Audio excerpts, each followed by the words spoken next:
Let us understand how to join data from multiple tables. Spark SQL supports ASCII style join, which means we should have join keyword with on keyword. On keyword contains the join condition and tables will be separated by join. There are different types of joins, inner join and outer join. We will actually talk about outer join as part of the next topic. For now, we will actually focus on the inner join. When we perform inner join on two tables, it will get all the records from both the tables or datasets which satisfies join condition. It is the example for inner join. We typically have the column names from both the tables selected as part of the self clause, and then as part of the from clause we'll have two tables at a time with join in between, and then as part of the on clause we'll be having the join condition like this, and the join condition will be typically based on two different columns from two different tables. When we typically perform join, the tables will be related. You need to understand on which field the tables are related, and then we have to use that information to come up with the join condition. In this case, orders and order items are related based on orders order ID and order items order ID. That's why we have those two columns specified as part of the on condition. Also, we have provided aliases to the tables orders and order items. It is highly recommended to use aliases. It will solve the issues such as conflicting column names between two tables, and hence you should go with having aliases for the tables, and the aliases should be meaningful. That being said, we can join more than two tables in one query. Here is how it will look like. So first you have to join two tables with on, and then you can add the third table with another join and another on to specify the join condition. As we have not set up products as part of preparing tables for this section, if you try to run this query, it will not work. However, this is how the syntax look like if you want to join more than two tables at any given point in time. If you have to apply additional filters, it is recommended to use where clause. On clause should only have join conditions. As part of the ASCII join best practices, you should separate the additional filtering from the joining. We can have non-equal join conditions as well, but they are not used that often, and hence I am not going to cover the non-equi joins at this time. Here are some of the examples for inner join. We want to get order ID, date, status, and item revenue for all order items. Date and status are only available in orders. Order ID is available in both orders as well as order items. We can use that for join condition, but we should be able to project this field from one table. We can project from both the tables, but it is recommended to project only from one table. And item revenue is from another table, order items. So we'll project order ID, date, and status from orders, and item revenue, which is nothing but order item subtotal, from order items.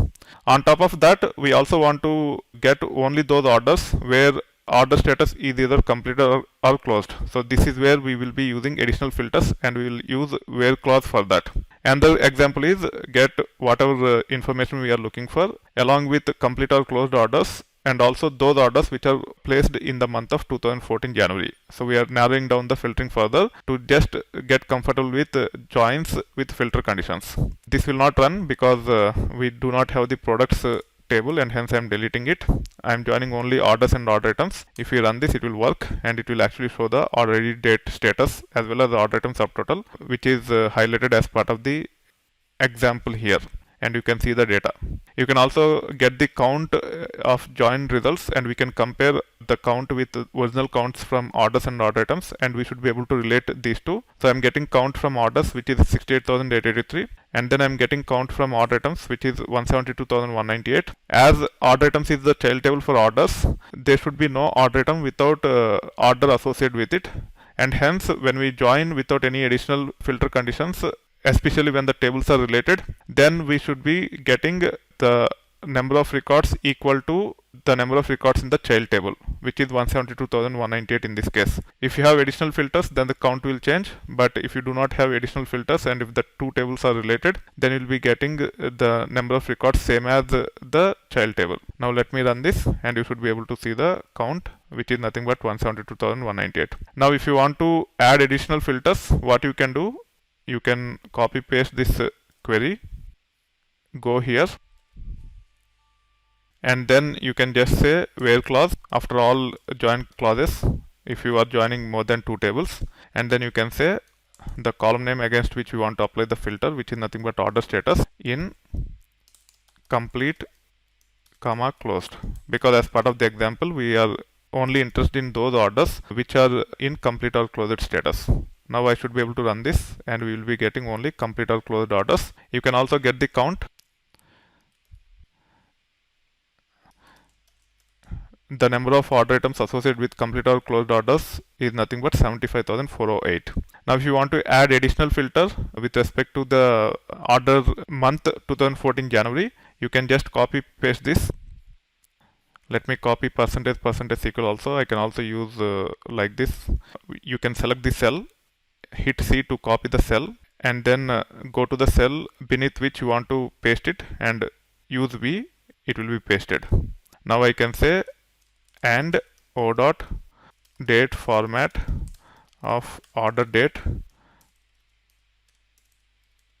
YYY hyphen mm equal to 2014 hyphen 01, and you should be able to see only those orders which are placed in 2014 January and the order status is either incomplete or closed status. If you want to get the count, C and V, I have pasted it here. I just have to replace this with count. So when you want to use C to copy, you need to make sure that the cell is selected. The cursor should not be within the cell. You just have to select the cell, then C, it will copy, then you can hit V to paste. You have to go to the cell beneath which you want to paste it and then hit V. Now we can get the count with this additional filter criteria, and we have 6,198 order items which are placed in the month of 2014 January, and the status is in complete or closed status, and we can actually see whatever fields we are looking for from both orders as well as the order items. This is how you can join two tables and also apply additional conditions. However, you can have as many tables you want as part of the join with appropriate join and on clauses, and then you can have where clause to actually apply additional filters and then get the results you are looking for. Make sure that you do not clutter on clause with all the filter criteria. It is not a good practice at all. You should avoid that, and you have to move all the additional filters to the where clause.